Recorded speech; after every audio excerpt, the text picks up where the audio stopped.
Welcome back to my channel. This is Lisette from Planning on Purpose. If you are new, welcome. If you are returning, thank you so much for checking back in. I want to get to the heart of this video because I felt inspired to do it, and here I am. It is super late tonight and my lighting couldn't be worse. So I am sharing my desktop because the most important thing is to bring you content, right? It's not how so much as what's in it. And I have found that sharing my desktop is a very easy way for me to bring that content to you. So let's get to it. All right. I'm going to show you this in 5 easy ways. But one thing I want to put out is that you don't need to use a computer system. I am a pen to paper girl. I started my budget journey using sheets of paper, blank sheets of paper where I would took sat down with a ruler and a pencil and wrote my columns down. I started from a blank sheet of paper. The goal is to get started. If you feel hesitant because I'm using a desktop and I'm going to show you a Word document, please don't. Honestly, it is as simple as going to Walmart, getting yourself a 79-cent one subject notebook and using that, because that is where the magic happens, is when you use pen to paper. But if you are an Excel spreadsheet person, by all means, go for it. All right, let's get to the heart of this in 5 easy steps. Can we do this? Yes. All right. So the first step you want to take is calculating your monthly income. And by monthly income, this is what you bring home. This is the actual money that is deposited into your checking or your savings accounts. If you get a physical check, it's the number that's on the box. After taxes, after everything else. And so for the purpose of this video, we are saying that we bring home, in income number one, we bring home $1,000. In income number two, we're bringing home $1,000, and we have a side hustle that brings us $500 for a total of $2,500. I have this wonderful little calculator that you have access to as well in your computer system, and I like to do this on the screen so you guys can see the calculations in real time. So here we are, $2,500 is our total income for the month.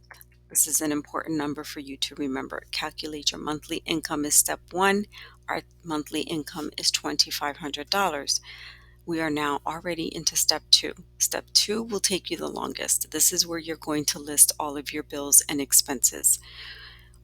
To make this easier, let's think of this from most important to least important, right? Let's think of your four walls. What is the most important things that you need within those four walls to keep us afloat, right? The number one thing is we need actually four walls, whatever that means to you, whether it's a studio, a room, if you still live with your parents, if you have an apartment, size doesn't matter. The idea is, what do you need to live day to day? So we're saying that we owe $700 in rent a month. For the car, our car payment is $300 a month. Electricity is $150 a month. Cell phone is $100. These are not real numbers. This is just for the purpose of this video. Car insurance, we pay $200 a month. Let's see here. Credit cards, we pay $200 a month. We're saying for food, we need 250 because we are meal prepping our breakfast, our lunch, and our dinner. Yes, we are, because we're in this journey to save money and get out of debt. So for gas, we're spending $100. And then you always want to have a little bit of fun. And by fun, it could be going out to dinner once a month, maybe go catching a movie, right? It could be anything, but let's call it fun. No harm in that. So as long as you budget for it and you have the money for it, there's no harm. So for miscellaneous, let's say you have to go into work a day or two more in that month, you're going to need a little bit of extra gas. Miscellaneous could also be, you ran out of something in terms of your groceries and you need to run out and get something else.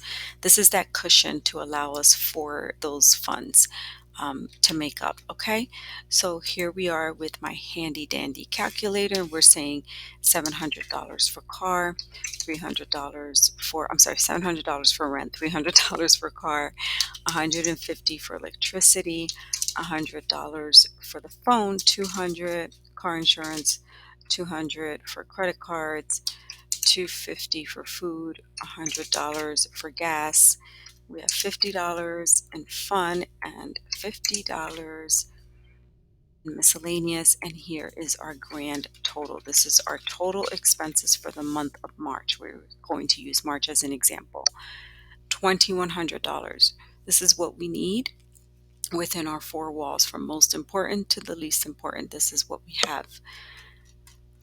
Remember these numbers. So we are now already going into step 3. Step 3 is saying you're going to subtract your expenses from your income. This is the money you have left over. Remember, we said income is $2,500, expenses is $2,100. So let's write that in here.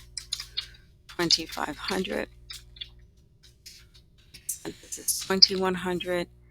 That leaves us with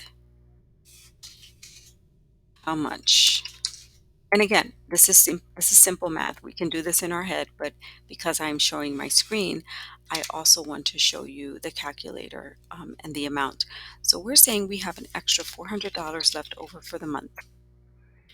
What are we going to do with that money? We can't just leave that money in our account and expect for us to be responsible with it. I know that I speak for myself. I used to think I was a responsible person, but turns out I wasn't, because if you are following the Dave Ramsey method, if you're following any budget method, to be honest, you want to focus on having a zero-based budget. What does that mean? That means that you are taking every single dollar you make and you are giving it a job. And that is the focus and the goal here. This is a zero-based budget mindset. So what do we do with that extra $400? We're going to give it a job. And we are saying that for emergency savings, we're going to put $100 towards emergency savings. You know, if you follow the Dave Ramsey method, he says you should have $2,000 in savings. But that is dependent on what you feel is what you need as an emergency fund. For me, I like to have at least 2 months of savings put away as an emergency.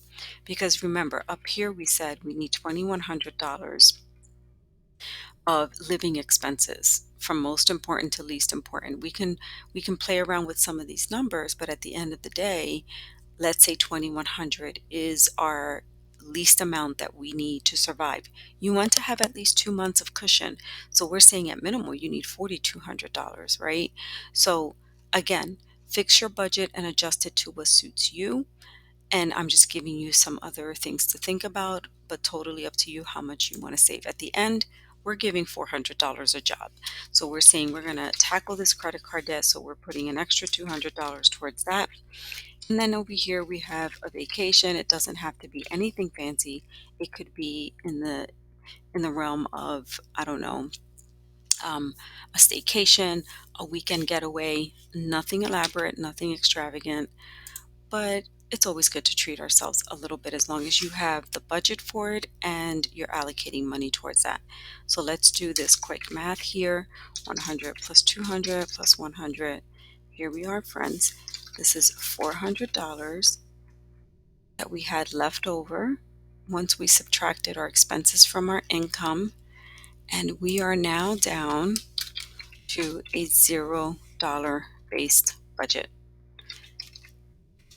When you're doing a budget, this is the goal. This is the number you want to reach.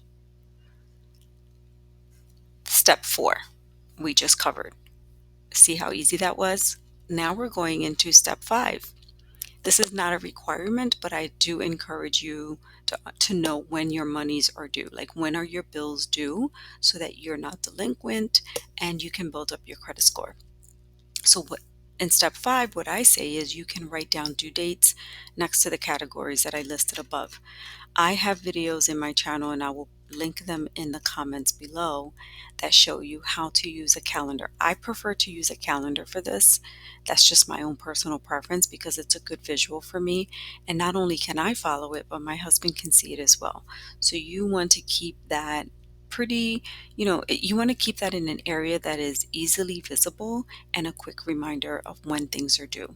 And so check out my videos for that. But for the purpose of this, if you're using a one subject notebook, you have that left margin. This is where you're going to write this. So your rent is due on, let's say, March 8th. Your car is due on the 20th. Your electric bill is due on the 15th. Your cell phone is due on the 10th. And these are all of the dates that you want to write down in your monthly calendar. Okay. And then here we're saying 3/1 for food. These can have several dates because you may be buying food weekly unless you're a shopper that likes to shop once a month. Again, get the idea, right? So you're just going to go ahead and write down all of the due dates for all of these. And once you write these down, I encourage you to use a monthly calendar. Go check out my videos if you want more information on that. Step 5 is optional, but I think it's important if you want to get out of credit card debt and you want to stay afloat. So this is all that I have for you, my friends. I hope that you have enjoyed this. I hope that you've learned something and that you've taken away, if nothing else, that budget, if you're starting a budget as a beginner, that it truly is a simple and easy process. Thank you for joining me. Until the next one, adios.